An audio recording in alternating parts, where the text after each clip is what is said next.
네, 반갑습니다. 네, 저는 해외에서는 BTS 모교로 유명한 한류 선도 대학이고, 전국에 사이버대, 한국은 사이버대가 22개가 있는데요. 전국 사이버대 브랜드 평판 10개월 연속 1위 대학, 글로벌 사이버 대학교의 핵심 경쟁력은 바로 브레인 에듀케이션, 뇌교육입니다.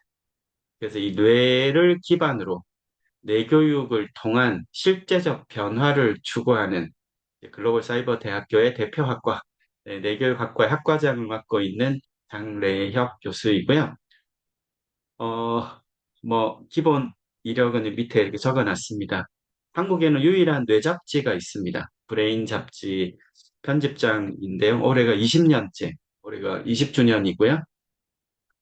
초대부터 했으니까 20년째 편집장을 하고 있고, 대한민국은 또 두뇌 훈련 분야의 국가공인 자격이 있습니다. 바로 이 브레인 트레이너가 작년에 법인화가 되었는데요. 그 국가공인 브레인 트레이닝 협회에 또 발기인으로 참여를 해서 이사로 같이 활동을 하고 있고, 그 이전에는 한국내과학연구원에 12년 정도 있었고요. 원래 그 본 전공은 학부 때는 기계공학, 로봇 태권브이 만들고 싶었던 공학도였고, 한 6개월 기계 공부하니까 기계가 맞질 않아서 방향과 전공의 변화를 갖고 저는 이제 대학원 과정을 키스트에서 했는데 석사 때는 지금 떠오르고 있는 인공지능 관련한 소프트웨어, 알고리즘 뭐 이런 쪽을 했습니다. 당시만 해도 그거를 계속하면 밥 벌어먹고 살기 힘들다고 했던 인공지능 빙하기였고, 지금 불과 몇십 년 만에 세상이 바뀐 인공지능이 출현한, 저도 굉장히 그 체감을 많이 하고 있. 그러다가 이제 뇌 활용 분야로 이제 왔는데요. 그 측면에서 오늘 인공지능 대 자연지능, 뇌교육이 뭐냐라고 물으면 뇌과학은 인간의 마음을 탐구하는 학문이죠. 인류과학의 정점이라고까지 얘기하는 게 뇌과학입니다. 뇌공학은 인간의 편리한 기술을 만드는 것. 공학이죠. 엔지니어링. 뇌의학은 치료하는 거죠. 그럼 뇌교육은 뭐냐? 변화의 영역입니다. 그래서 인간만이 갖고 있는 특별한 기재. 지금 인공지능으로 보면 바로 자연지능의 회복과 개발이 되는 거고요. 외적 역량으로 보면 인간의 내적 역량, 이 두 가지가 다 포함되지만 뇌교육은 인간 내적 역량에 좀 더 중점을 두고 있습니다. 왜냐? 인공지능이 다 대체를 외적 역량은 하고 있으니까요. 그리고 3강에 가면 외부 감각, 이건 오감을 얘기합니다. 20세기에 저희가 배웠던 게 오감이 감각의 전부라고 배웠던 시절도 있었으나 지금은 인체 내부 감각에 주목하는 시대입니다. 이것은 인공지능이 따라잡을 수가 없어요. 로봇도 이것을 대체한다는 건 아직은 멀었습니다. 그래서 1강, 2강, 3강은 평소에는 이제 뇌교육 관련한 강의에서는 직접적으로 많이 하지는 않는 건데요. 시대가 바뀐 만큼 이제 인공지능, 자연지능, 외적 역량, 내적 역량, 외부 감각, 내부 감각, 이 순서대로 오늘, 그다음에 내일, 금요일 이렇게 순서대로 진행을 해 보겠습니다. 저는 방금 얘기 드린 이런 연관 분야에서 있어 왔고요. 이런 방송에서도 주로 그 뇌과학과 의학을 주로 얘기하지 않습니다. 왜냐하면 변화의 시점에 뇌에 대한 기능과 구조를 안다고 사람이 바뀌는 건 아닙니다. 그렇지 않습니까? 뇌에 대한 치료 의학을 안다고 사람이 치료 영역에 국한되는 거죠. 변화를 하려면 뇌에 대한 이해가 필요하고 결국은 활용의 영역이기 때문에 저는 이제 방송에 혹시 출연할 기회가 생기면 그런 왜 그렇게 뇌를 의학적인 치료나 과학적인 연구 대상으로만 바라봅니까? 여러분이 제가 지금 이 자리에서 하고 있는 말과 행동, 어떤 위치, 어떤 사고의 능력, 역량 이런 것들은 과거에 내가 뇌를 써왔던 결과이기 때문이죠. 그렇지 않습니까? 내가 하루 24시간 하는 모든 행동과 어떤 사고의 습관은 그 이전에 나의 활동의 뇌 활동의 결과로 만들어진 나의 뇌 신경망의 패턴입니다. 앞으로의 나의 미래는 1년, 3년, 5년, 10년 후의 미래는 지금 내가 뇌를 어떻게 쓰고 있느냐의 결과로 나타나겠죠. 그럼 우리가 주목해야 될 것은 뇌에 대한 이해, 인간을 어떻게 변화하는가에 대한 그 질문의 뇌 활용의 원리와 방법을 좀 체계적으로 안다면 진짜 변화가 일어날 거 아닙니까? 작심삼일이란 단어도 있죠. 뭐 이제 10년이 될 텐데요. 새해만큼 작심삼일이 유명한 단어가 어디 있습니까? 네, 너무나 과학적인 단어입니다. 마음 먹는 대로 안 되니까요. 마음 먹는 대로 됐다면 세상에 모두 성공한 사람만 있겠죠. 그래서 오늘은 제가 지금 있는 대학과 대학원인데요. 한국은 뇌과학 분야에서는 10위권 정도 됩니다. 뭐 한국의 국력 수준이와 비슷하고요.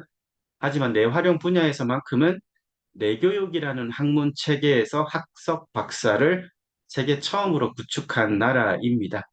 저는 이제 여기 학부과정, 사이버 대학, 글로벌 사이버 대학교에서는 뇌교육학과 학과장으로 있고요. 여기 석박사, 국제대교육 종합대학원, 저희 이제 졸업생들이 또 진학을 많이 하시고, 오늘 보니까 대학원생분들도 좀 들어오셨는데요. 저는 대학원에서는 뇌교육 그 원론이라는 공통 필수 과목을 맡고 강의하고 있습니다. 그래서 한국은 뇌 활용 분야에서는 학석 박사의 학위 체계를 세계에서 처음으로 구축한 나라입니다. 그러니까 똑똑하기만 한 게 아니라 이제는 활용 분야에서는 세계 어떤 선점적 지위를 구축하고 있다. 그래서 오늘 이런 특강도 저는 또 의미가 크다고 봅니다. 네, 인공지능 대 자연지능은 5년 전에 사실 시작을 했습니다. 알파고가 터지고 나서 내교육학과에서 AI 융합학과와 공동으로 인공지능 대 자연지능 저희가 그 본교는 천안인데 서울학습관이 압구정에 있는데요. 이 압구정 아카데미라는 거를 무료 강좌로 많이 하는데 오늘 또 뭐 압구정 아카데미 쌤입니다.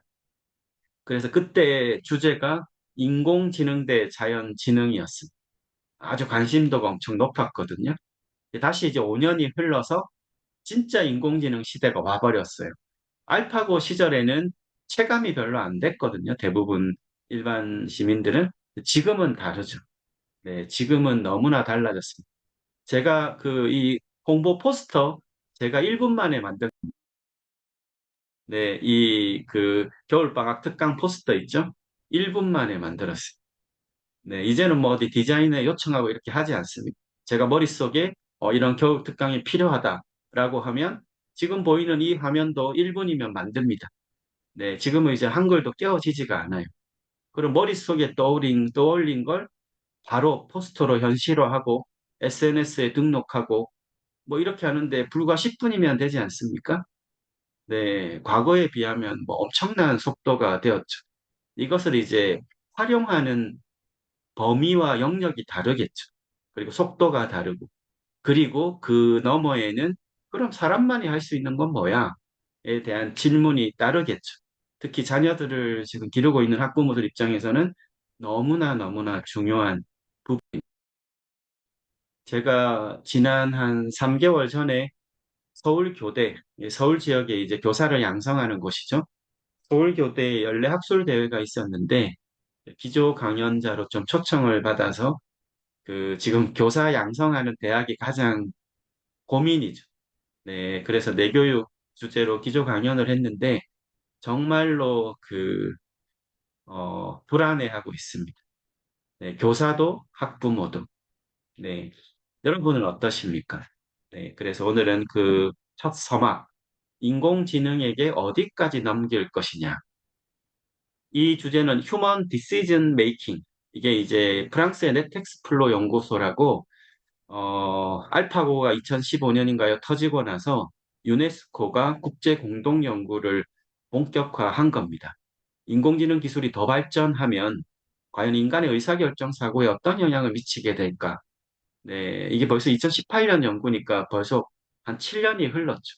여러분은 인공지능 시대가 점차 점차 오면서 10년 전과 비교하면 독자적 의사결정에 그걸 어떻게 생각하십니까? 네, 나의 결정이, 나의 선택이 진짜 나의 선택인가요? TV를 보다가 홈쇼핑 채널을 맞닥뜨려서 한 5분 정도 멍하니 보고 있으면 물건을 살까 말까 고민하는 나를 본 적 없으신가요? 그때 내가 의사결정을 해서 주문을 했다면 내가 한 건가요? TV에서 들어온 정보가 나의 뇌 속의 전전두엽에 영향을 미쳐서 그걸로 하여금 의사결정을 하게 한 겁니다. 하루 24시간 진짜 나의 주체적 의식 상태에서 하는 결정은 얼마나 있을까요? 앞으로는 어떻게 될까요? 네. 생각의 외주화라고 하는 표현이 요즘에 많이 나오죠. 감정의 외주화라는 표현도 많이 나오고, 네. 생각, 감정. 네. 어떤 걸 사고하고 어떤 걸 느끼는 감정조차도 바깥에다가, 네. 다 넘기고 있으면 나는 어디에 있을까요? 네. 이런 시대가 곧 오고 있습니다. 자, 인공지능이 나오기 전에, 네. 우리가 좀 유의해야 될 오늘 지점을 먼저 얘기를 하면요. 1세기 전에, 불과 100년 전입니다. 라듐이라는 그 원소가 있죠. 이게 이제 여러 가지 그 원자력과 연관된 아주 핵심 물질인데요. 이게 이제 마리 퀴리 부인이 이거를 그 발견해서 노벨 화학상을 받았는데 이 노벨 화학상 수상 기념 연설에서 이 얘기를 한 유명한 문장입니다. 라듐이 범죄자들의 손에 들어가면 위험한 물질이 될 수도 있지 않냐. 이것이 과연 자연의 비밀을 캐는 것이 인류에게 얼마나 도움이 될까? 그 비밀을 아는 지금 인류가 되었습니다. 핵무기보다 더 큰 인공지능의 위험성을 얘기하고 있죠. 또 인공지능의 유용성도 같이 얘기하고 있습니다. 중요한 건 우리 인류가 그것을 다룰 만큼 성숙한가에 대한 질문입니다. 지금 인류는 이제 이렇게 질문을 던져야 됩니다. 이 내교육을 공부하는 분들께는 인공지능 대 자연지능의 구도를 왜 얘기를 하냐면, 네, 전 세계 모두가 인공지능 기술에 목매달고 있습니다. 우리나라도 그렇지 않습니까?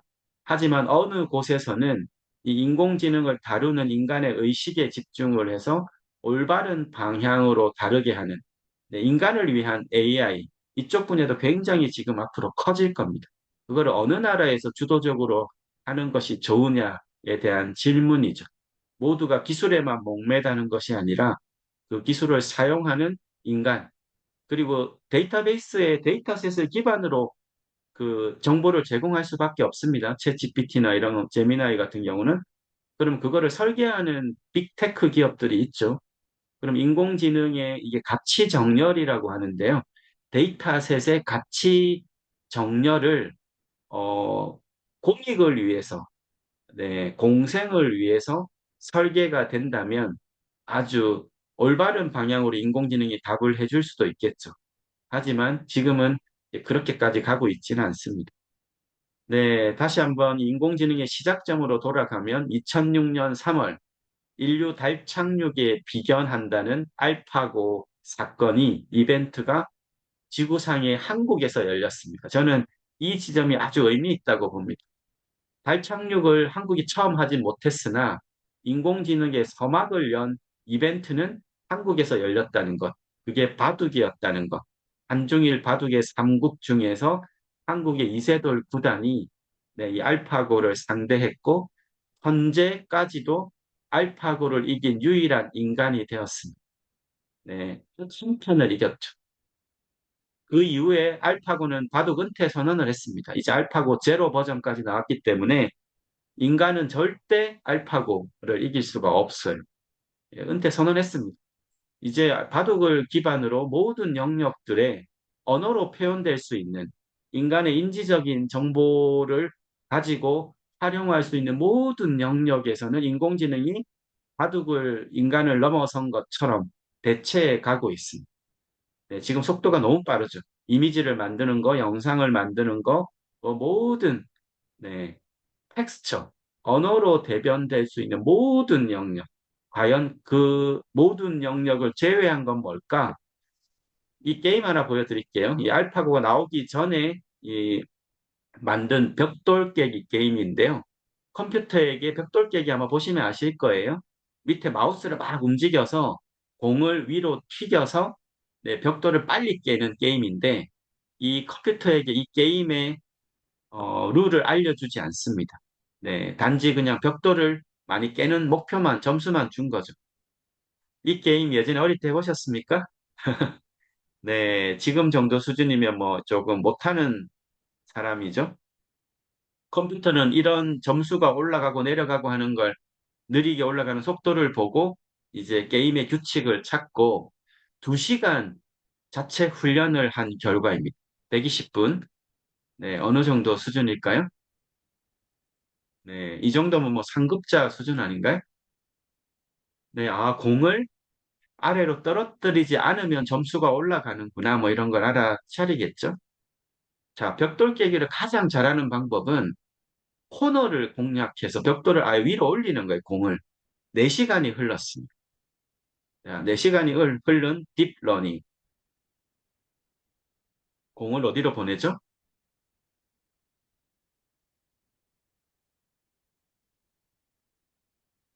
네, 왼쪽으로만 공을 공략하고 있습니다. 불과 4시간 만에 이 벽돌 깨기 게임을 마스터를 한 거예요. 오늘날 생성형 인공지능의 그 기반이 되었던 딥러닝의 핵심은 답이 없는 환경에서 답을 찾아가는 알고리즘의 출현입니다. 네, 인간이 원래 그렇게 하거든요.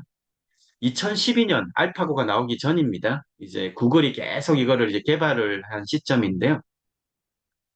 딥러닝이란 건 심화학습입니다. 인간의 여러분의 뇌의 정보 처리 방식을 모델링을 한 건데, 여러분 유튜브가 어느 기업 건가요?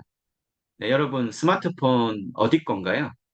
네, 갤럭시 쓰신다면 전 세계 아이폰을 제외한 70%가 구글 안드로이드 OS를 사용하고 있습니다. 네, 여러분 데이터 사진 찍고 하는 게 다 구글 서버에 저장이 되는 거죠. 구글은 여러분이 뭘 하는지 다 알고 있습니다. 사진을 분석하면. 자, 유튜브도 구글 거예요. 그래서 2012년에 어떤 일이 있었냐면 구글이 유튜브에 있는 1,000만 개의 이미지를 다운을 받아서 그거를 딥러닝 알고리즘으로 사람과 고양이를 구분해 내라는 목표를 준 겁니다. 여러분과 저는 사진을 보면 사람인지 고양이인지 구분하죠. 컴퓨터는 어떻게 구분하겠습니까? 컴퓨터가 자아가 있는 게 아니잖아요. 그러면 이거를 픽셀로 다 쪼개가지고 거기에 색상과 형태를 구분하고 이런 쉐입을 보고 뭐 컬러의 정도를 보고 기존의 사람과 고양이의 뭔가 비교 분석을 하고 특성을 추출하고 이런 지난한 작업들을 해서 컴퓨터 스스로 이거는 사람이구나, 이거는 고양이구나를 구분을 해내는 건 어마어마하게 어려운 작업입니다. 왜냐? 지금 여러분과 저가 지금 사진을 보고 있는 것처럼 보는 게 아니니까요. 그리고 이미 사람이라는 어떤 이 정보가 있죠. 그것을 가지고 구분하는 게 아니잖아요. 컴퓨터는 예, 그냥 정보를 추출해서 특성을 추출해서 스스로 비교를 해야 돼. 이게 1박 2일이 걸렸어.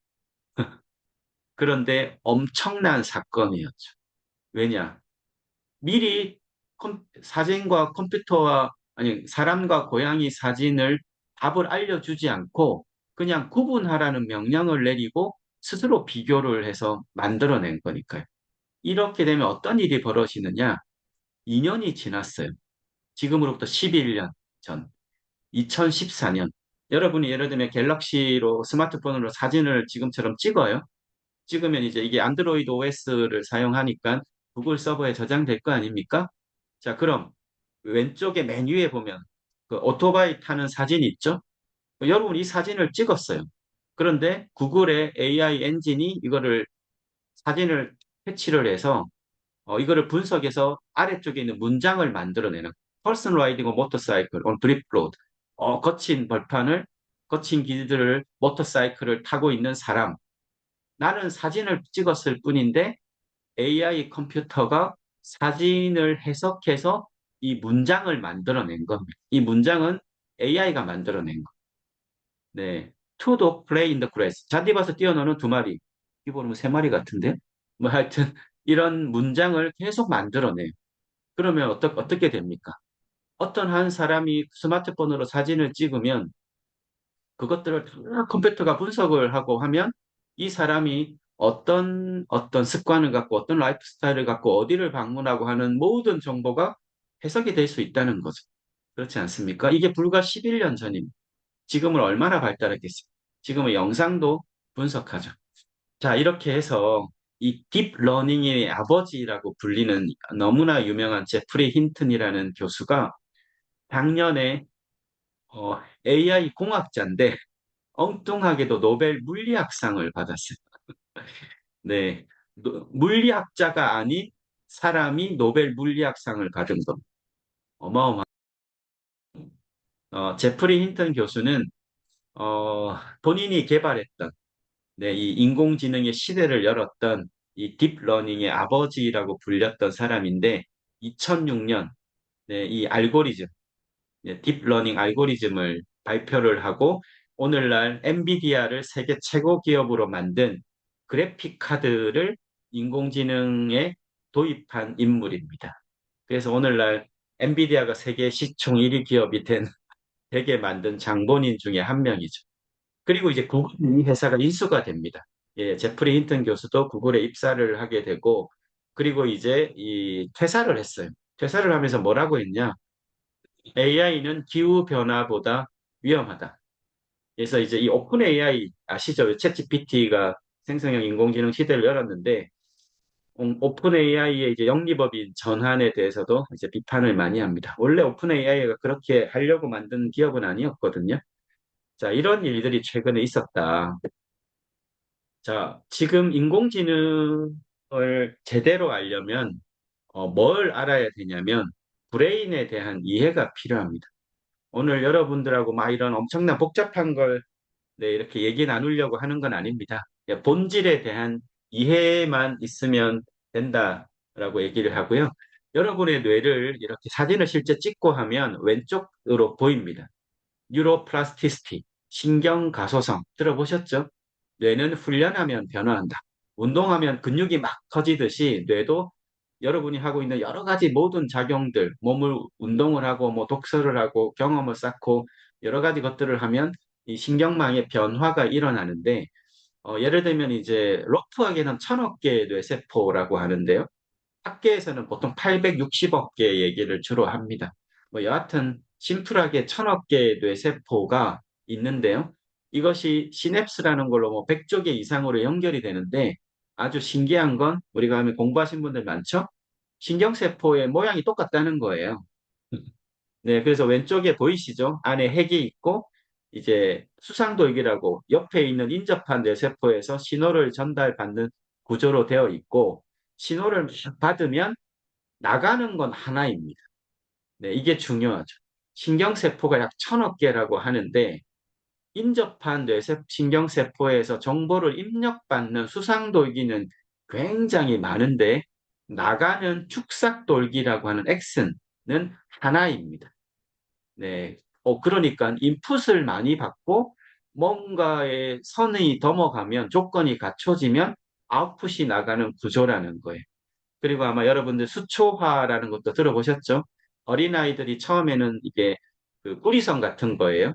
그런데 나중에는 이게 광 케이블이 됩니다. 그 성인이 되는 과정에서.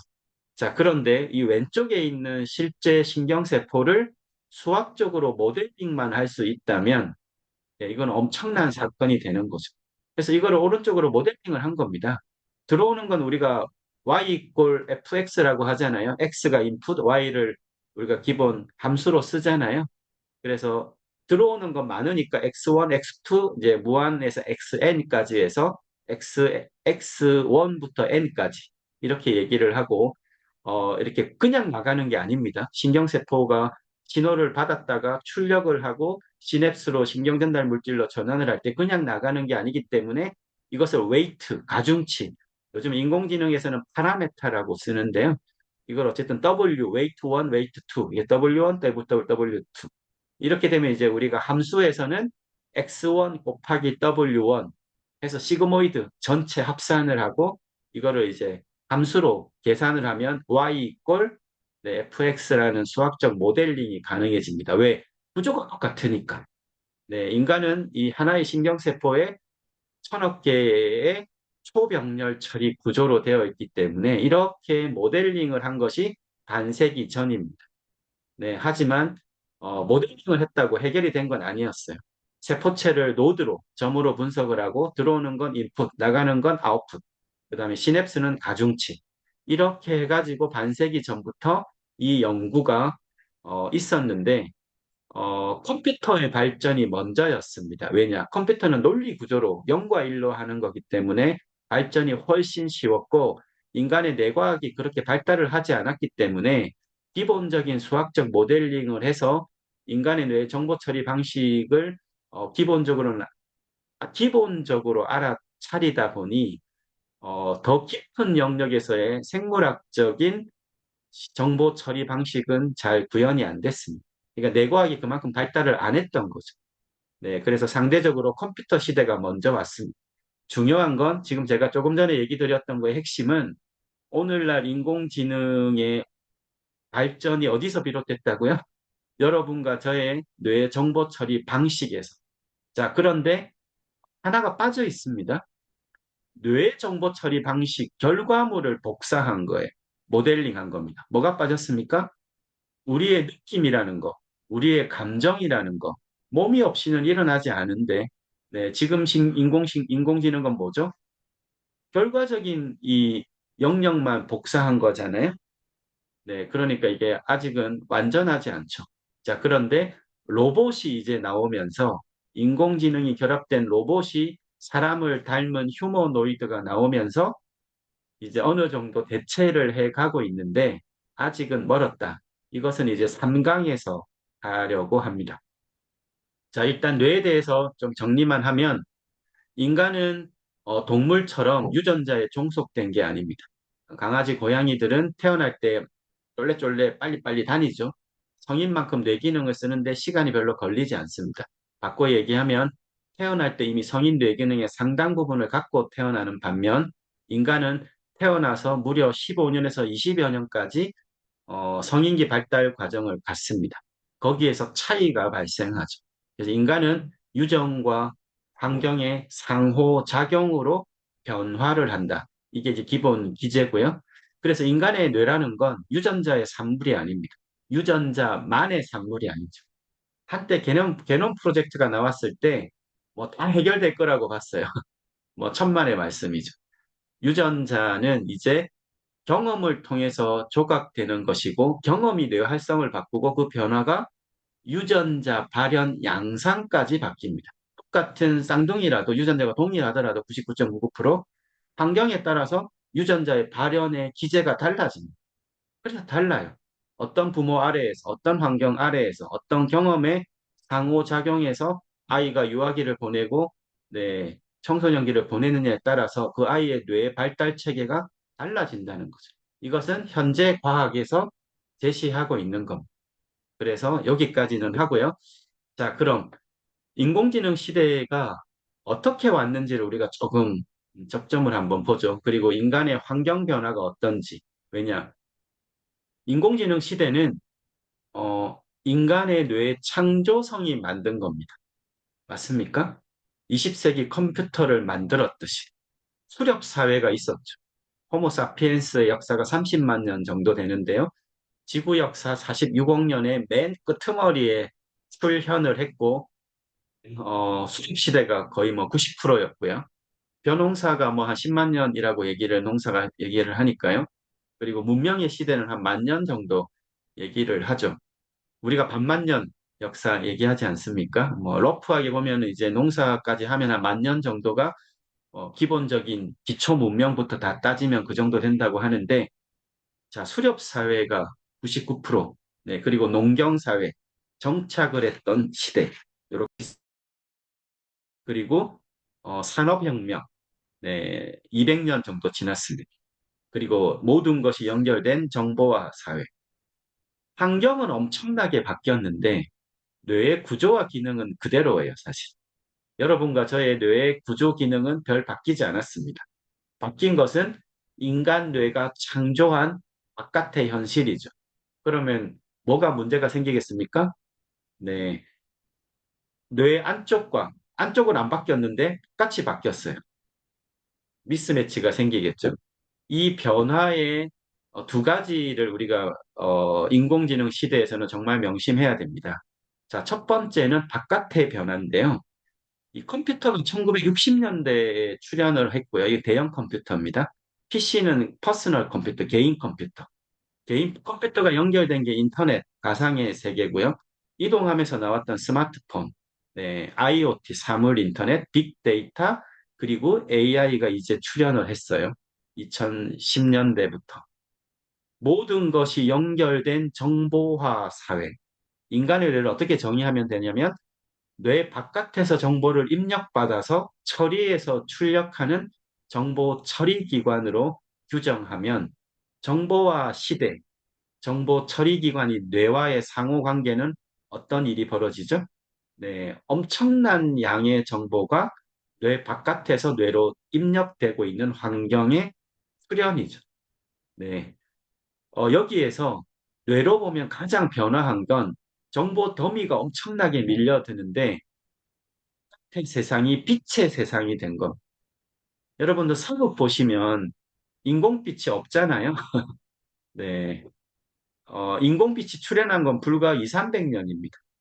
산업혁명이 18세기니까요. 전기혁명이 그 다음이잖아요.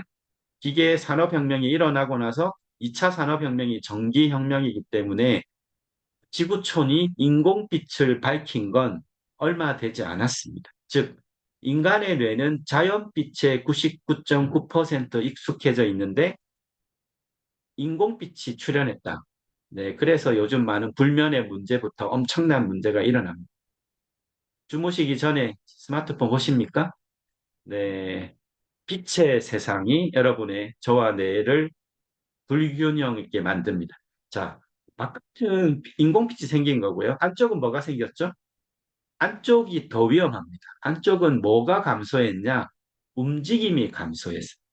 농경사회, 수렵사회 비교해 보십시오. 뇌의 기본 구조와 기능이 안 바뀌었다고 했는데 급격하게 떨어진 건 모션입니다. 신체 활동. 여기 약간 연령대가 있으신 분들 치매 예방을 하는 첫 번째가 뭐겠습니까? 독서입니까? 운동입니까? 네, 당연히 신체 활동의 증진이죠. 네, 독서인데요? 라고 얘기하시는 분은 네, 인간의 뇌의 특별함을 공부를 하셔야 됩니다. 네, 인간은 동물이에요. 움직일 동자. 움직임의 감소는 인간 뇌와 몸의 모든 기능의 감소로 일어납니다. 요즘 아이들 대한민국 교육 현장에 왜 이렇게 문제가 많을까요? 토피도 많고 뭐 ADHD도 많고 뭐 자폐 스펙트럼부터 해서 진경 발달 장애 그룹이 한 10배는 뛰었는데요. 30년 전에 비해서 근본적으로 따져 들어가면 인간의 뇌의 근본적인 기제가 흔들리기 시작한 겁니다. 흙을 밟지 않는 아이들. 지금 이제 추위가 오고 있는데요. 난방을 펄펄 떼면 그 아이들이 뇌가 어떻게 느낄까요? 겨울이라고 느끼겠습니까? 바깥이 추운데 내가 사는 공간은 엄청나게 난방이 잘 돼 있어요. 뇌가 교란이 일어나겠죠.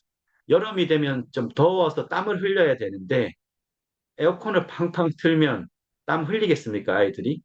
추울 때 춥게 살고 더울 때 조금 덥게 살고 조금 계단 내리고 계단으로 걸어 다니고 불편하게 살아야 되는데 지금은 너무나 편리한 세상, 너무나 주어지는 세상. 이게 아이들의 뇌를 망가뜨립니다. 그래서 옥스퍼드 대학에서 브레인 랏이란 뇌썩음이란 단어도 내지 않았습니까? 이 근본적인 인공지능 시대가 주는 경각심을 이해 못하면 우리 지금 아이들은 더 많은 신경 발달 장애 아이들이 많이 나올 겁니다. 지금 한 반에 들어가 보십시오. 초등학교에 20명 중에 한 5명이 신경 발달 그룹입니다. 발달 장애 그룹이. 누구의 잘못인가요? 자, 이런 친구들도 이제 막 속속 출연하고 있죠. 스크린과 정보 교류를 하는 인류 첫 세대의 출연, 더 쉘로우. 생각하지 않는 사람들. 스마트폰을 주면 웃고 뺏으면 우는 아이들. 얼마 전에 영국의 옥스퍼드 대학의 한 교수님이 방문을 하셨는데, 현재 영국의 교육부가 가장 골머리를 썩이고 있는 주안점이 뭐냐라고 하면, 초등학교 들어오기 전에 비인간과의 상호작용이 익숙하고, 초등학교에 들어오면 인간과의 상호작용이 더 낯선 인류 첫 세대가 출현했다는 거예요. 네, 이 굉장히 중요한 지점이죠. 70%가 비인간, 디지털과의 상호작용입니다. 30%가 인간과 자연과의 상호작용이에요. 뇌는 교란이 일어나겠죠. 비인간, 디지털이 불평불만 하나요? 말을 잘 듣잖아요? 근데 사람하고 상호작용은 네, 감정의 출렁임이 일어나죠. 낯선 환경이죠, 아이들한테는. 또 흙을 밟지 않죠. 다 차에 태워서 다 모시고 다니는, 네, 감기 한번 걸릴까 봐 노심초사하면서 안전, 안전, 안전, 안전. OECD 국가가 유아 교육은 놀이 중심으로 하라고 냈는데요. 대한민국 어느 어린이집도 유치원도 신체 놀이 기반으로 하는 유치원이 그렇게 찾아보기 어렵습니다. 도구 놀이를 해요. 신체 놀이를 하라고 했는데. 네, 몸뚱아리를 갖고 움직이면서 몸과 뇌와의 상호작용을 해야 되는데 그렇게 하지 않습니다. 왜? 다칠까 봐. 다치면 뭐 요즘에 소송도 걸고 그렇게 하죠. 누구의 잘못입니까? 네, 그런 시대. 그래서 또 어떤 게 많이 커지느냐? 중독이 넘쳐나고 있습니다. 네, 뭐 게임 중독부터 너무나 많습니다. 여러분과 저도 약간의 중독은 다 있잖아요. 식사하시고 커피 한 잔. 그거를 할 때 의식이 관여하지 않죠. just doing 그냥 하잖아요. 자동으로. 자동으로 하는 것은 뇌의 신경망이 셋업이 된 겁니다. 젓가락질을 할 때 신경 엄청 쓰지 않으시잖아요. 그런데 어릴 때 젓가락을 배울 때는 그게 훈련입니다. 두뇌 훈련. 브레인 트레이닝이에요. 왜 엄청난 집중을 하니까. 근데 이게 한 1000번, 1000번 반복되고 젓가락을 어느 순간 잡는 순간부터는 뇌에 더 큰 자극이 오지 않습니다. 왜? 그 아이의 뇌의 신경망이 만들어졌으니까. 이렇게 모든 것들은 사실 습관인데 습관이란 건 뇌의 신경망의 패턴화를 의미합니다. 자, 그런데 좋은 습관이 있고 안 좋은 습관이 있죠. 네, 여기에서는 중독의 본질은 뭐냐? 내가 없는 겁니다. 내가 없으니 그냥 하는데 그것이 도파민이 분출되고 쾌감 중추가 작동하고 하는 쪽으로 도파미네이션이라는 뭐 책도 나왔어요. 도파민은 넘쳐도 안 좋고 부족해도 안 좋습니다. 네, 넘치면은 이제 심하면 조금 넘치면 활력이 있으니까 괜찮아요. 그런데 지나치면 중독이 되는 거고요. 도파민이 조금 부족하면 약간 이제 그 내면 성향이에요. 뭐 그게 나쁜 건 아닙니다. 그런데 이제 그게 심해지면 무기력이 됩니다. 그게 또 우울로 가죠. 도파민은 이 베이스라인이 중요하다고 얘기를 합니다. 그래서 도파민, 세로토닌, 국가대표 호르몬이라고 얘기하죠. 일상의 변화는 도파민과 세로토닌이 굉장히 작용을 많이 합니다. 관리를 잘 해야 되는 거죠. 도파민은 지나치지, 그 다음에 지나치게 적지 않게, 넘치지 않게, 베이스 그 경계를 관리하는 거고, 세로토닌은 조금 충만하게 관리하는 거. 근데 세로토닌이 기본 여러분의 뇌와 몸에서 부족해요. 신기한 건 주목할 건 세로토닌의 90% 이상은 뇌가 아니라 장에서 나온다는 사실. 공부는 이제 하신 분들 많으시죠? 그래서 장 관리를 제대로 못하면 하루를 기분 좋게 살 수가 없습니다. 약간 우울하신가요? 아랫배를 두드리세요. 조금 걸으세요. 달리세요. 네, 그렇게만 해도 햇빛을 쬐세요. 햇빛을 쬐지 않고 세로토닌을 발생한다? 뭐 앞뒤가 맞지 않는 비과학적인 얘기죠. 네, 트립토판이 세로토닌으로 바뀌려면 햇빛을 쬐야 됩니다. 세로토닌 발생의 기본 조건, 햇빛을 쬐고 움직이고 장을 좀 자극하고 장에 좋은 음식을 먹고 뭐 요 정도만 해도 이거 기본 아닙니까? 아침에 안 먹지 않고 한식 먹고요. 햇빛점에서 산책하고요. 조금 수다 떨고요. 그러면은 세로토닌이 나와요. 세로토닌이 부족하면 나중에 멜라토닌이 또 안 나오기 때문에 또 잠을 못 자죠. 네, 이거는 그냥 과학적인 사이클입니다. 네, 이런 뭐 뇌와 몸의 이해를 하느냐, 안 하느냐죠. 인공지능 시대가 점점 다가오고 하면서 우리가 계속 놓치고 있는 것들이 있습니다. 이거는 큰 범주에서 봐야 되는 거예요. 아까 두 가지 얘기 드렸죠. 바깥의 세상은 인공빛이 됐다는 거, 안쪽은 움직임이 줄었다는 거. 그럼 두 가지를 회복하면 됩니다. 인공빛의 접촉을 조금 낮추고 움직임을 조금 높이고 이제 이렇게 하지 않으면 이런 2011년에 팝콘 브레인, 아이폰이 이제 스마트폰이 2007년에 나왔는데요. 4년이 지난 시점에 인간의 뇌가 팝콘을 튀기듯이 막 자극적이고 단기적인 거에만 반응한다. 이렇게 경고를 냈고요. 2024년, 13년이 흘러서 영국의 옥스퍼드 대학이 아까 얘기한 브레인 락, 밑에 스마트폰 보이시죠? 그래서 정보의 종속성은 커지고 인간의 고유 역량은 다운되는 시대. 화장실 갈 때 가져가십니까? 스마트폰? 아침에 일어나서 네, 스마트폰 보시죠. 잠이 들 때 보시죠. 교통 이렇게 이동할 때 또 보시죠. 네, 필요합니다. 인간의 뇌가 왜냐 그렇게 계속 스크린을 보고 있으면 의식의 방향이 몸으로 내면으로 향하는 게 아니라 계속 밖으로 향하는 뇌의 습관이 생깁니다. 예, 진짜 집중은 안으로 하는 건데 밖으로 향하고 있다는 거 나의 의식의 패턴이. 그러면은 의식이 밖으로만 향하는 스크린으로만 향하는 그런 라이프 스타일이 넘쳐나게 되면 어떻게 되겠습니까? 네, 이거 굉장히 위험한 상황이 발현되는 겁니다. 자, 그래서 더 이상 지켜볼 수 없는 국가들도 나왔습니다. 네, 더 이상 지켜볼 수 없는 덴마크가 이게 10월 25일자 뉴스예요. 얼마 안 됐습니다. 덴마크 총리가 자국의 15세 미만의 미성년자의 SNS 사용을 전면 금지시키겠다. 파격적인 거죠. 근데 이게 유럽에서는 최초였는데 저 지구 반대편 호주는 이미 작년에 만 16세 미만 SNS 사용 금지 법안을 통과시켰습니다. 그래서 구글이 이거에 대한 소송을 검토하고 있어요. 일본도 이제 일부 사용 제한을 얘기하고 있습니다. 잘했다 못했다 얘기하는 게 아니에요. 앞으로는 이제 공존하면서 갈 수밖에 없는데 우리가 이러한 스마트폰으로 대표되는 정보화 사회를 어떤 시각으로 바라보고 있느냐에 대한 성찰이 필요해요. 대한민국은 가정에서 그 어린 아이들하고 밥을 먹을 때 스마트폰 가져오는 걸 대수롭지 않게 생각합니다. 엄마 아빠가 있는데 앞에서 뻔하게 스마트폰을 보면서 밥을 먹고 있어요. 이게 멈춰야 되나 안 멈춰야 되나요? 네, 용돈 금지, 용돈 축소, 뭐 이런 거 해야죠. 외출 금지. 미국이 그렇게 해요. 여러분 어떻게 하고 계십니까? 여러분이 아는 조카나 뭐 아이들 있는 집안에서는 아이가 밥상 머리에서 스마트폰을 보면서 스마트폰만 쳐다보고 있는 거에서 어떻게 합니까? 집안에 어떤 룰을 갖고 있습니까?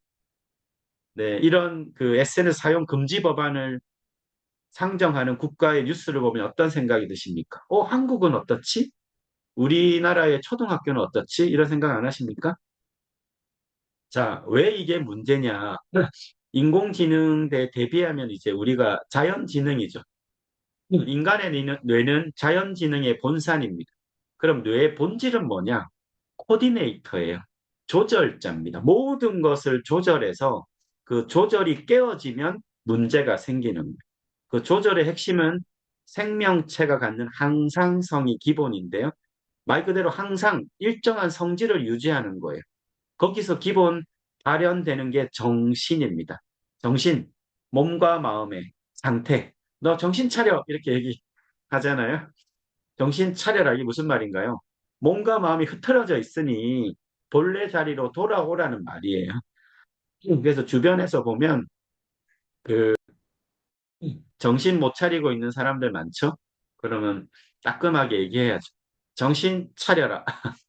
몸과 마음이 원래 자리로 돌아오게끔 너 조절을 해야 돼. 네. 점심 먹고 나서 졸음이 뻥뻥 오는데 내가 지금 졸음이 온다는 상태를 못 알아차리고 공부를 한다고 끄적거리고 있는 아이를 보면 네, 정신이 온데간데 없는 거죠. 왜? 내가 그런 나의 뇌 상태를 모르니까 예, 그냥 끄적거리고 있는 거죠. 이 알아차리는 게 중요합니다. 알아차리는 건 어디서 오겠습니까? 나의 뇌에서. 이 뇌 신호는 어디서 올까요? 몸에서. 예, 몸의 균형이 깨어지면 뇌 신호가 오지 않죠. 여러분 몸 상태 안 좋으면 염증이 일어날 때까지 모르죠. 그렇지 않습니까? 몸 상태가 아주 괜찮으면요. 염증 반응이 일어나기 전에 그 상태를 알아차리지 않으십니까? 내가 몸이 평상시 좋을 때보다 뭔가 조금 안 좋아져. 네, 그걸 알아차리는 사람이 있고 못 알아차리는 사람이 있어.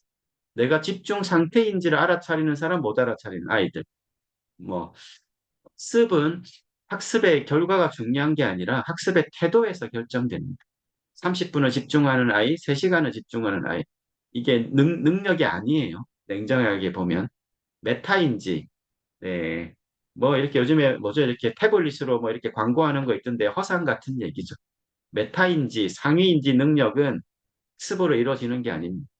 신체 정서 인지의 통합적 균형이 맞춰지고 나서 반복적인 행동 습관의 훈련이 뒷받침되지 않는 한 메타인지 기능은 커질 수가 없어요.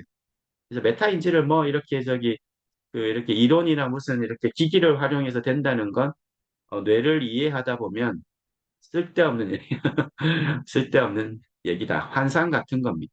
자기 주도성 학원 보내면 자기 주도적으로 공부를 아이들이 잘할 것 같아. 천만의 말씀인 거 부모님도 잘 아시죠? 어린 시절을 겪었으니까.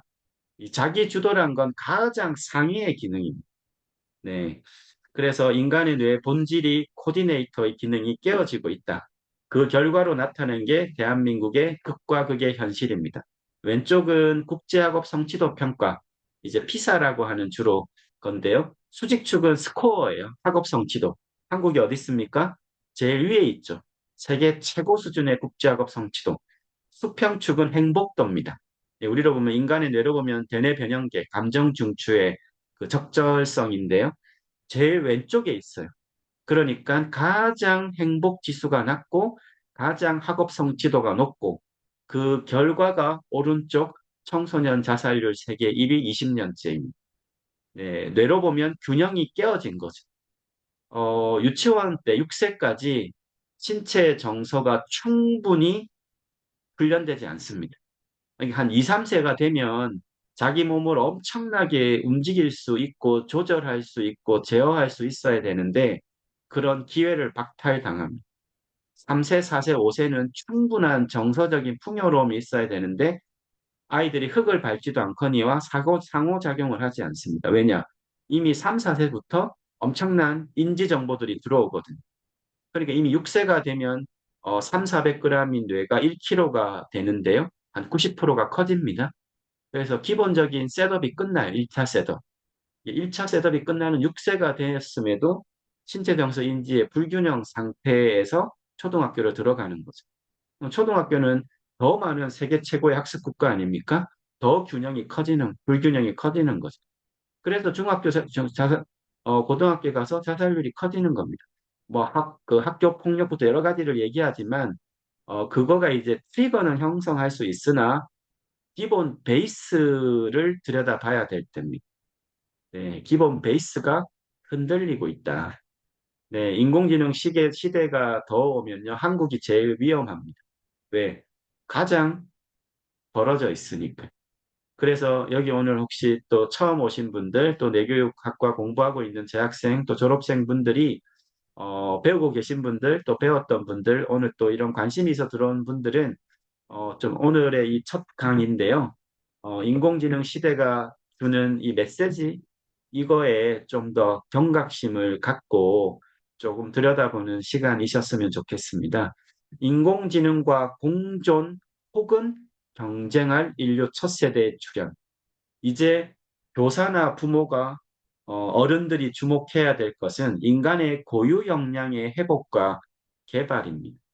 이 서울대학교 사범대학 그 지금 학장님하고도 좀 교류를 제가 하고 있는데요. 뇌에 관심이 많으세요? 지금 서울대 사범대에 입학하면 뇌 공부를 시킵니다.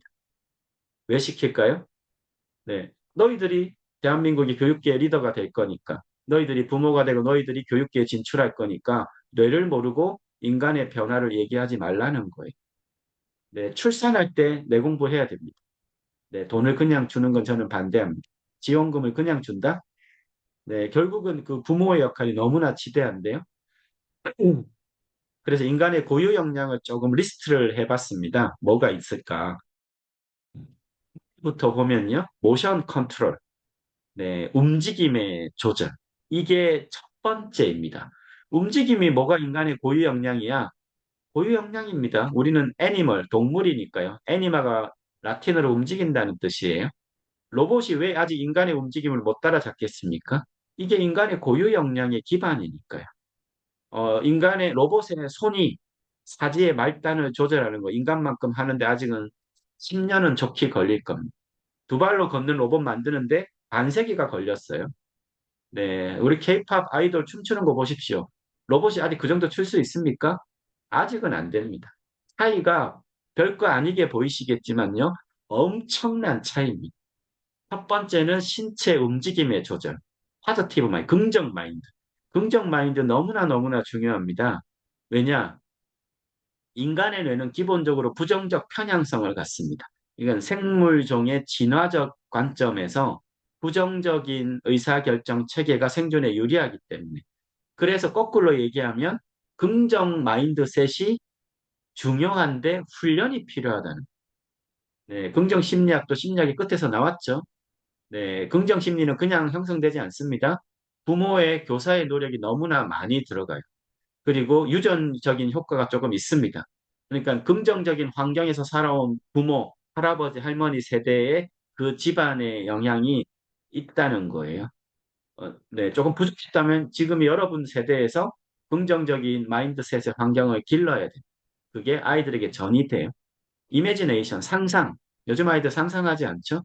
앞으로 이 상상 훈련은, 심상 훈련은 아주 중요한 메서드가 될 겁니다. 상상하지 않는 아이들. 네, 뭔가를 꿈을 꾸지 않아요. 강아지, 고양이가 1년 전에 내가 어떤 강아지였어 떠올릴 수 있습니까? 그때 이것을 잘했으면 내가 좀 더 나아졌을 텐데. 3년에 나는 어떤 고양이가 될 거야. 계획표를 세우고 실천을 해서 내가 뭔가 더 나은 존재가 될 거야. 이거 안 되잖아요. 그래서 포유류는 현재의 시간을 산다 이렇게 얘기합니다. 과거를 떠올리고 미래를 꿈꿀 수가 없습니다. 오직 현재 휴먼 브레인만 꿈을 꿀 수 있어요. 과거를 떠올릴 수 있습니다. 그런데 이것을 뭐라고 고유 역량으로 안 할 수가 없지 않습니까? 통찰, 네, 인사이트, 창의성, 휴머니즘 이런 것들 아직 인간의 고유 기제입니다. 앞으로는 이것을 회복하고 키우는 것이 네, 미래 교육의 패러다임 전환이 될 겁니다. 내 교육은 이 교육에 집중을, 이 훈련에 집중을 하고 있습니다. 그래서 잘 들여다보면 여러분은 어떻게 변화했습니까? 여러분이 어떤 그 특별한 경험을 했을 때, 어떤 성취를 했던 경험이 있으시잖아요. 그걸 어떻게 했습니까? 네, 인공지능처럼 한 게 아니잖아요. 어떤 가치, 어떤 신념을 세웠겠죠. 이것을 하고 싶다. 이거 정말 내가 이루고 싶다. 그 간절함, 그 목표를 향한 신념, 이런 것들을 세우면 나도 모르게 어떤 기존에 없었던 창조성이 발현되는 걸 아마 경험해 보셨을 겁니다. 그것이 나를 바꿨죠. 더 크게는 내 주변을 바꿨죠. 네, 인공지능이 가질 수 없는 보이지 않는 밸류가 있습니다. 인간은 99%가 부정이라도 단 1%의 긍정을 선택하는 그 의사결정이 있어요. 이것이 인간의 뇌의 잠재성인데 이 뇌를 활용하는 것과 그렇지 못한 사람으로 나누어졌을 뿐입니다. 그래서 초기에 얘기했던 이 신경 가소성이 20세기 뇌과학의 아주 훌륭한 성과인데 엄청나게 커졌다는 거예요. 이거는 부산에 제가 고향이 부산인데요. 부산에 가면 요즘 외국인들이 많이 방문한다는 용궁사라는 바다에 있는 절이 있어요. 바닷가에. 그 절의 입구에 있는 겁니다. 너의 과거를 알고 싶거든. 지금 너가 받고 있는 걸 봐라. 이 뇌 패턴이에요. 신경망.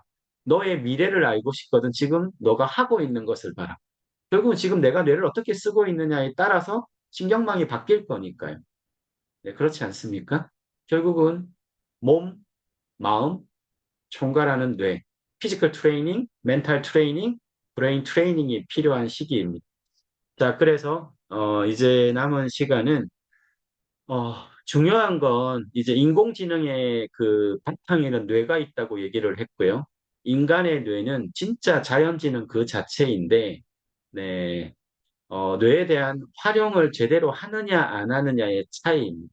여기 이제 뇌교육학과는 이 뇌 활용에 대한 전체적인 그 훈련 체계를 그 습득하는 대학인데요. 왜 이것이 가능하냐? 제일 처음 얘기 드렸죠. 뇌과학은 늦었으나 뇌교육의 학문화는 시작이다. 처음이다. 그리고 한국 교육부가 2009년에 두뇌 훈련 분야에서는 최초의 국가공인 자격 제도를 체계화해 놨습니다. 앞으로 아마 이 브레인 트레이너 자격이 인간의 교육과 훈련 분야에서 광범위하게 쓰일 겁니다. 여기 오신 분들은 모두 취득하시기를 추천을 드리고 한번 들여다 보시기를 바라고요.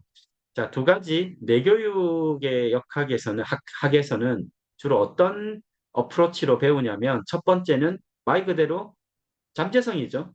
네, 뇌 공부하면 잠재성 개발하고 싶잖아요. 딱딱한 뇌 공부하는 게 아닙니다. 필요한 영역만 공부하고요. 인간 역량 개발, 이게 뇌 교육의 첫 번째 그 파트입니다. 누구나 뇌를 갖고 있는데 뇌를 제대로 사용한 사람이 없어요.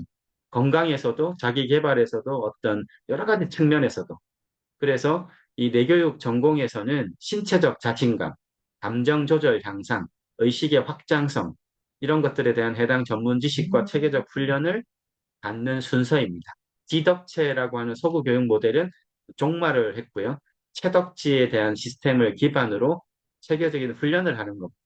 그리고 이제 기본적인 필수 공부가 생물종의 어떤 발달 체계에 대한 기본 공부는 합니다. 네, 왜 인간은 어떻게 변화하는가를 알려면 다른 동물들의 변화에 대한 이해가 필요하거든요. 호모 사피엔스가 네, 가장 고등 생명체긴 하나 고등이라는 거죠. 그 이전의 생명체들이 있지 않습니까? 그래서 비교해서 보면 인간의 특별함을 보다 잘 이해할 수 있습니다. 그리고 인간은 오른쪽에 보시는 육체적 삶만을 원하지 않습니다. 내가 육체적으로 조금 지금 좀 뭐가 여러 가지로 안 좋다면 육체적 건강을 원하겠죠. 하지만 육체적으로 건강 상태가 있는 사람들은 그 다음을 원하는 게 인간의 뇌의 방향성입니다. 뭘 원하죠? 사회적인 기재를 원해요. 사회적 성공, 사회적 교류, 사회적인 커뮤니티. 그래서 이 행복을 원해요. 행복의 지수의 상당 부분이 사회적 동물로서의 발현입니다. 자, 그런데 행복이 인간의 전부인가요?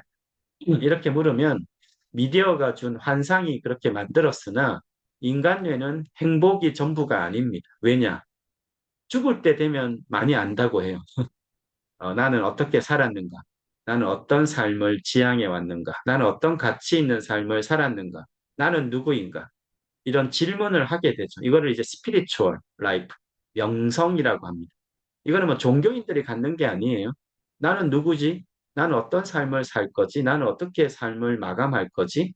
이 질문을 여러분과 저도 다 던질 수 있지 않습니까? 이런 질문에 대한 성찰 없이 그냥 성공과 행복을 위해서, 행복 추구만을 위해서 산다는 건 행복은 호르몬 작용이에요. 그리고 지극히 주관적이죠. 그 너머에 있는 것이 있다는 거죠. 이제 이런 거에 대한 좀 체계도 공부를 하게 되어서 연령이 조금 인생이 막 준비하는 분들도 학과에 많이 입학을 하시고요. 그게 이제 파트 1에서는 역량 개발인데 이게 이제 스펜서 앤 스펜서라는 심리학자 유명한 모델인데요. 빙하 위에 아이스버그, 빙하 위에 있는 게 기술과 지식입니다. 이게 20세기 외적 역량이었습니다. 근데 이건 인공지능이 다 대체해가고 있죠. 이제 남은 건 뭔가요? 빙하 아래쪽. 이것이 내적 역량입니다. 내교육은 여기에 주목하고 있고 앞으로 교육의 패러다임도 여기에 주목하는 걸로 지금 다 바뀌어가고 있습니다. 내교육학이 이거를 선점한 거죠. 한국에서. 그래서 셀프 임파워먼트, 셀프 이거는 내가 하는 거예요. 네, 그래서 주입식 방식은 절대로 빙하 아래의 것을 끄집어 올릴 수가 없습니다. 내교육학과에서도 이런 훈련과 원리를 제공하는 거지 궁극적으로 누가 하느냐? 내가 해야 돼요. 그래서 내교육학을 공부하는 사람들이 중에서도 차이가 벌어집니다. 네, 내가 선택해서 내가 감각을 깨우는 훈련을 열정적으로 하고 아주 주도적으로 하는 이 훈련 원리 체계를 가능한 최대한 제공을 드리지만 그 간절함의 영향이 크죠. 그 선택적 의식의 차이가 변화의 차이를 만듭니다. 왜? 이거는 내적 역량 개발이기 때문에 그렇습니다. 자, 그러면 이 내적 역량 훈련을 많이 한 사람이 트레이너로서의 역량도 커지겠죠. 그래야 코치를 할 수가 있어. 국가공인 브레인 트레이너가 핵심이 뭐냐? 웬만한 자격증들은요, 공부해서 내가 꼭 그렇게 변화하지 않아도 지식 기반이기 때문에 할 수 있는데요. 브레인 트레이너는 아닙니다. 나의 브레인 트레이닝이 먼저예요. 그렇게 되어야만 남을 브레인 트레이닝 할 수 있습니다. 왜? 보이지 않는 코칭을 하려면 내가 먼저 돼야 되지 않겠습니까? 그거를 나만이 알 수 있잖아요. 나의 브레인 트레이닝은. 나의 심신에 대한 정렬을 어떻게 하는지, 내가 나의 라이프 스타일을 어떻게 체크하고 있는지, 보이지 않는 상태를 어떻게 알아차리고 있는지, 그게 나만 내 몸뚱아리 갖고, 내 마음 갖고, 내 뇌 갖고 할 수밖에 없잖아요. 그래서 이것은 철저하게 내적 역량입니다. 그래서 고급 트레이닝일 수밖에 없습니다. 지식이 아니니까요.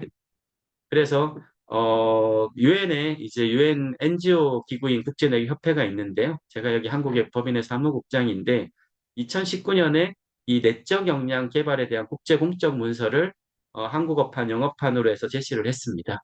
여기에 이제 내적 역량을 뭐라고 했냐면 나는 누구인가? Who am I? 로 대표되는 내면 탐색, 정신적 회복 탄력성, 레줄리언스, 인내와 용기, 자기주도성, 사명감, 영감과 통찰, 이런 것들이 인간 내적 역량에 포함된다. 내교육은 무엇입니까? 이런 내적 역량 개발을 통한 휴머니티 회복. 네, 교육의 본래 목적이죠. 네, 그래서 이것을 그냥 남론적으로 훈련하고 습득하는 게 아닙니다. 내운영 시스템, 보스라고 하는 아주 기술 기반, 세계적인 5 스텝으로 이제 커리큘럼도 그렇게 구성이 돼 있고, 그러니까 지식 기반만 하는 게 아니다 보니까, 이렇게 체험 훈련 교과들이 또 다수를 갖고 합니다. 원격 대학이나 원격 교과에서도 하고, 필요하면 오프라인 교과에서도 하고 있다. 네, 두 번째가 이제 첫 번째는 역량 개발이었어. 이거는 뇌만 갖고 있으면 다 하는 원리죠. 두 번째는 환경 변화가 중요하다고 했잖아요.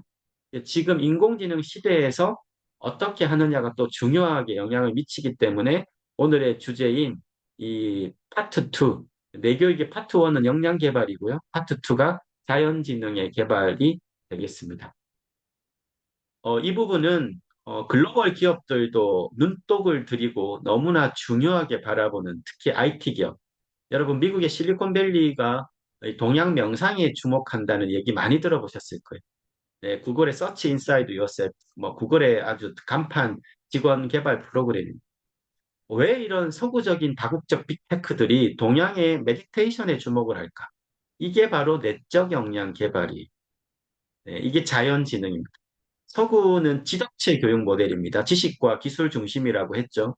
그래서 인간의 의식이 아닌 무의식의 영역에서 뭔가의 변화를 이끌어내는 게 어려워요. 심신이원론이잖아요. 나는 생각한다, 고로 존재한다.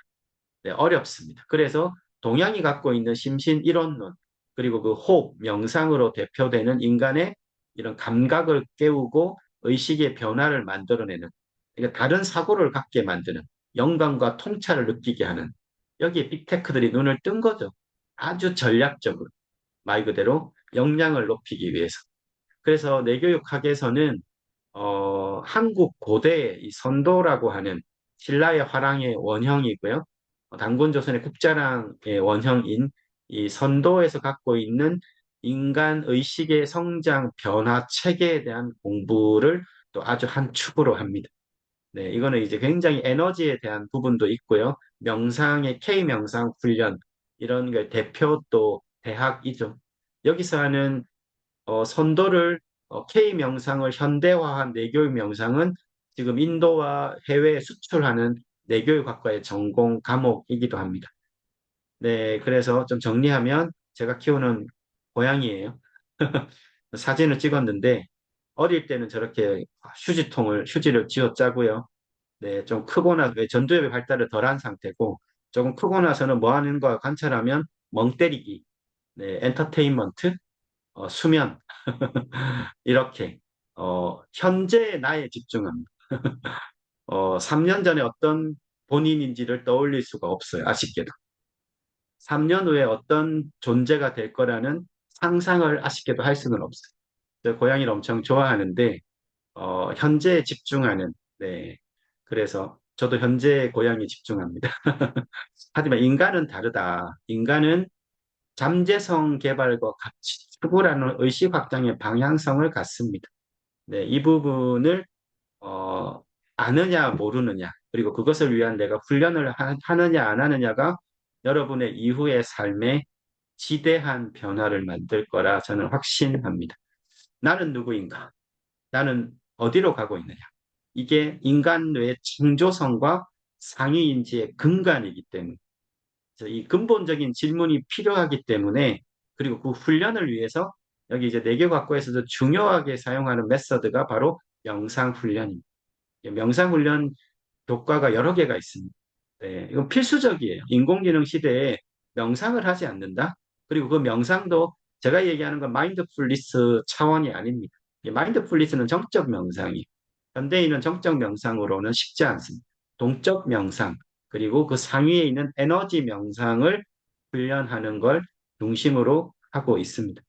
마지막으로 좀 내교과과 소개 잠깐 드리고 마무리를 하겠습니다. 네, 이 생애 주기별 뇌활용 전문 인력 양성.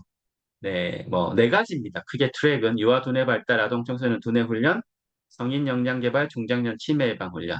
크게 이제 네 개 카테고리를 갖고 있는 유일한 학과이고, 우리나라에서는 2007년에 카이스트가 뇌공학과를 만들면서 의대 밖으로 처음 뇌가 나왔고요. 그 다음에 이화여대, 고려대 뇌공학과, 서울대, 한양대 심리뇌과학과 이런 탑 클래스 대학들이 뇌공학, 뇌인지과학 관련 학과를 만들었어요. 네, 이거는 이제 R&D 쪽입니다. 미래 학문을 준비하는 대한민국의 미래 인재를 키우기 위한 일상의 영역이 아니죠. 그래서 내 활용 영역에서는 여기 이제 글로벌 사이버대 내교학과가 유일의 내교육 학사학위를 부여하는 학과로 2010년에 개교 신설했으니까 15년 정도 대표학과로 가져오고 있고 그래서 이제 자격도 제일 많고요. 뭐 많을 수밖에 없습니다. 민간 자격 또 교육부의 국가공인 브레인 트레이너는 시험 응시 과목 4개가 커리큘럼에 들어와 있어서 학사학위가 없더라도 이 교과를 먼저 이수하면 시험 응시 자격이 부여되고요.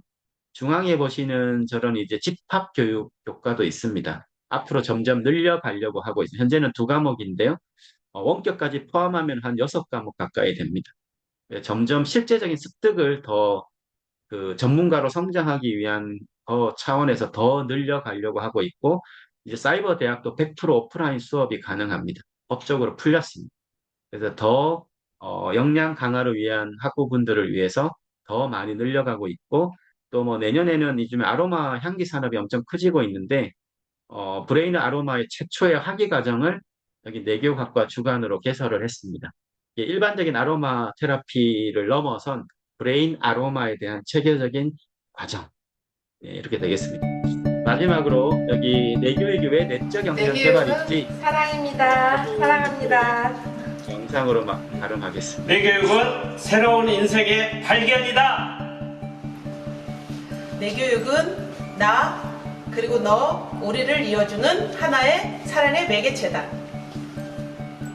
뇌교육은 긍정의 리모컨이다. 내교육은 새로운 변화다. 뇌교육은 나를 아는 지름길이다.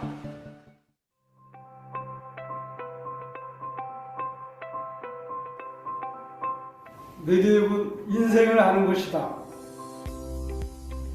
뇌교육은 활용이다. 왜? 우리의 뇌를 잘 활용하기 때문입니다. 교육은 내 삶의 완전한 반전, 변화입니다. 내교육은 저에게 쉼표입니다. 삶을 문장으로 표현하면 마침표는 끝나는 거잖아요. 근데 물음표는 모르겠다. 묻는 거고 답을 모르는 거잖아요. 근데 쉼표는 쉬었다가 이어지는 거거든요. 그러니까 짤막짤막한 순간이 모여서 현재가 되고 그 다음에 좀 쉬었다가 미래가 되는 거잖아요. 그래서 저는 이 쉼표가 있기 때문에 문장이 풍성해지고 삶이 풍성해진다고 생각합니다. 이 쉼표, 그러니까 내교육 덕분에 삶이 조금 더 단조롭지 않고 풍요롭게 변한 것 같아요. 그래서 저는 쉼표라고 생각합니다.